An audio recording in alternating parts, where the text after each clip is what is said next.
Assalamualaikum warahmatullahi wabarakatuh. Alhamdulillahi rabbil alamin. Wabihi nasta'inu ala umuri dunya waddin. Wassalatu wassalamu ala ashrafil anbiya'i wal mursalin, Sayyidina wa maulana Muhammadin wa ala alihi wa ashabihil mujahidin at-tahirin, amma ba'du. Sahabat YouTube dimanapun berada dan hadirin kaum muslimin rahimakumullah, pada kesempatan ini kita lanjutkan perbincangan kita atau pembahasan kita tentang 10 golongan dari umat Muhammad yang menjadi teman iblis di dunia sampai ke neraka nanti. Hadirin kaum muslimin rahimakumullah, yang kelima, teman iblis itu adalah al-qatat, tukang-tukang fitnah. Itu suling iblis, terompetnya setan. Sebab apa? Benar kalau Nabi mengatakan al-fitnatu asyaddu minal qatl. Fitnah itu lebih bahaya dari pembunuhan. Sebab apa? Pembunuhan itu membunuh orang secara langsung. Fitnah membunuh orang pelan-pelan. Kalau mati mah mendingan cepat daripada pelan-pelan. Iya kan? Pelan-pelan mati, cepat mati. Jadi enakan cepat, nggak ngerasain sakit.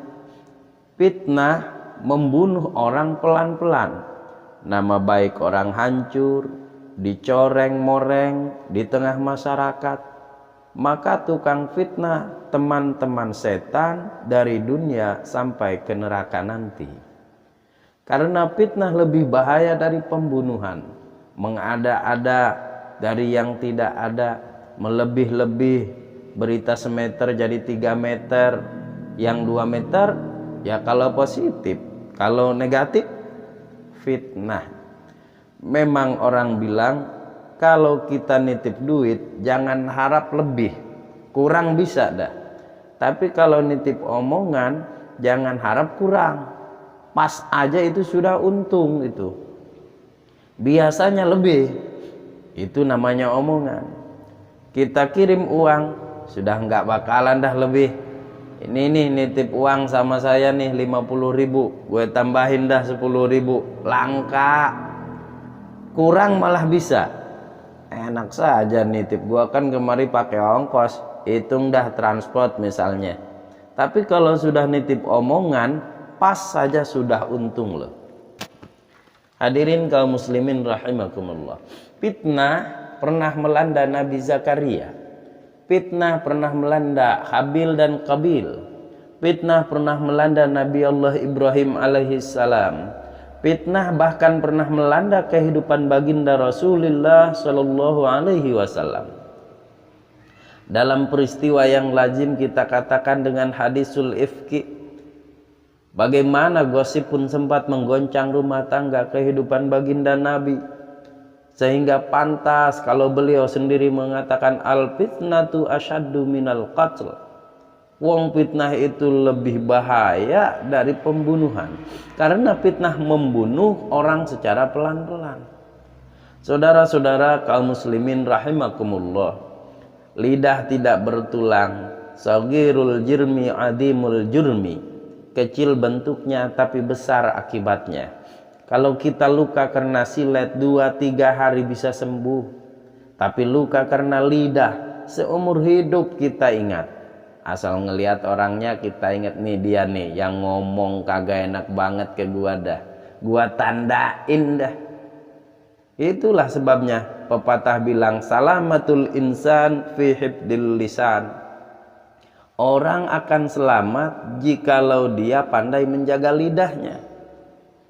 Sahabat YouTube dan saudara-saudara kaum muslimin rahimakumullah, yang keenam, teman-teman setan sahibur riya, orang yang mempunyai sifat riya. Beramal cuma to show only, ingin dipuji orang, ingin dilihat orang, riya namanya.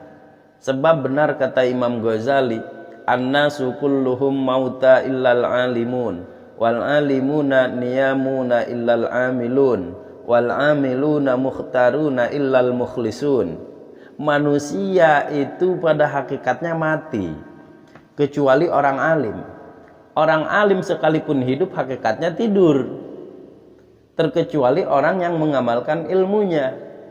Dan orang yang mengamalkan ilmunya banyak yang tertipu, kecuali orang yang ikhlas. Tepat sekali ini fatwa Imam Ghazali. Jadi intinya amal itu jasad, sedangkan ikhlas itu adalah ruh. Amal itu jasad, sedangkan ikhlas itu adalah ruh. Amal tanpa ikhlas patung. Patung tidak bisa berkembang, tidak bisa berbuat banyak, namanya patung. Itu orang kepengen dilihat orang. Termasuk penyakit batin loh. Riya, ujub, sum'ah, kepengen didengar orang, kepengen dilihat orang. Wah, kalau sembahyangnya dilihat orang mantep betul, ngajinya didengar orang mantap betul, kayak besok mau mati. Tapi kalau nggak dilihat orang, wah kilat khusus sholatnya, copotnya bukan main. Ini yang menghancurkan amal. Ini riya. Ini nggak terasa sifat kita sendiri. Riya ini menggerogoti amal sebagaimana api menggerogoti kayu bakar. Yang ketujuh, teman setan akilu malil yatim. Akilu malil yatim, orang-orang yang memakan harta anak yatim. Itu setan senang betul itu. Dia bisikan, kau kan ngurus anak yatim.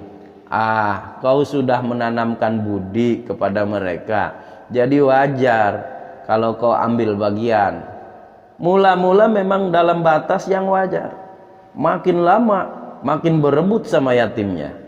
Makin kesonoin yatimnya malah nggak kedumen, nggak keurus, panitianya yang kenyang. Akilu malil yatim, orang yang memakan harta anak yatim secara zalim. Ini merupakan teman setan. Sebaliknya, orang yang melindungi anak yatim, kata Nabi, seperti dua jari ini dengan aku derajatnya di akhirat nanti. Yang kedelapan, teman setan al-mutahawwinu bis sholat, orang-orang yang menganggap enteng sholat atau mengenteng-entengin sholat. Nanti saja dah kalau sudah tuaan dikit lah, sholat mah gampang, saban sari ada. Kalau ini jarang-jarang, tinju kan jarang-jarang, ini sepak bola kan jarang-jarang, ya udah, al-mutahawwinu bis sholat, ngenteng-ngentengin sholat. Pada dasarnya agama itu mudah, jangan dipersulit, tapi juga jangan dipermudah. Agama itu tidak berat, jangan diberat-beratin, tapi juga jangan dienteng-entengin. Sebab yang enteng kalau kita entengin, akhirnya nganggap remeh. Mulanya memang sedikit, makin lama makin banyak, makin lama makin bertumpuk. Apalagi kalau sadar kita bahwa sholat adalah tiangnya agama. Bagaimana rumah akan tegak tanpa tiang yang kuat? Bagaimana agama akan tegak dalam diri seseorang kalau sholatnya dienteng-entengin? Jangankan yang sunnah, yang wajib saja kadang-kadang tutup lubang gali lubang, padahal itu merupakan tiang pokok. Rumah itu menjadi kuat harus ada tiang pokok, tiang-tiang tambahan. Apa tambahannya? Nawafil, ya rawatib, sholat-sholat sunnah itu untuk menjaga stabilitas temperatur batin kita kepada Allah Subhanahu wa ta'ala. Al-mutahawwinu bis sholat. Jadi kalau sudah masuk waktu, beduk berbunyi, azan berkumandang, iblis mulai nyebar bala tentaranya nih. Pasukan siap. Sama yang dagang dihabisikin. Sedang enak-enaknya lu dagang, pembeli lagi banyak, sholat mah masih ada besok. Sama yang kerja, wong jangan ditinggal, ini kerjaan tanggung, sembahyang mah masih ada besok. Saudara kaum muslimin rahimakumullah dan sahabat YouTube di mana saja berada, andai kata kita berhasil, kita tinggalkan kesibukan kita, lalu kita pergi melaksanakan sholat, apakah iblis diam? Setan tenang? Tidak, saudaraku. Masih dia bisikin kita, ya kalau mau sembahyang ya sembahyang loh, cuma buruan udah banyak yang nunggu, yang mau belanja. Jangan ngecewain orang lain, jangan ngecewain pembeli. Sampai ruku kita nggak sempurna, bacaan kita semeraut, sujud kita tasbihnya nggak lengkap, sholat juga. Tapi disitulah masuk iblis. Ataupun kalaupun itu berhasil kita cegah, ruku tertib, ada tumaninah, sujud lengkap, iblis masuk lagi. Wah, emang sembahyang kamu mantep, orang lain mah nggak ada yang sholatnya kayak kamu. Yang timbul apa? Ujub, sombong kepada diri sendiri. Begitu habis sembahyang, lo tuh ya nggak ada, nggak pada sholat, apaan lo? Gua nih. Itu sudah perangkap iblis, saudaraku. Jadi lewat segala macam cara dan jalan, kepada yang ibadahnya bagus ditanamkan rasa ujub, kepada yang berusaha untuk bagus ditanamkan sifat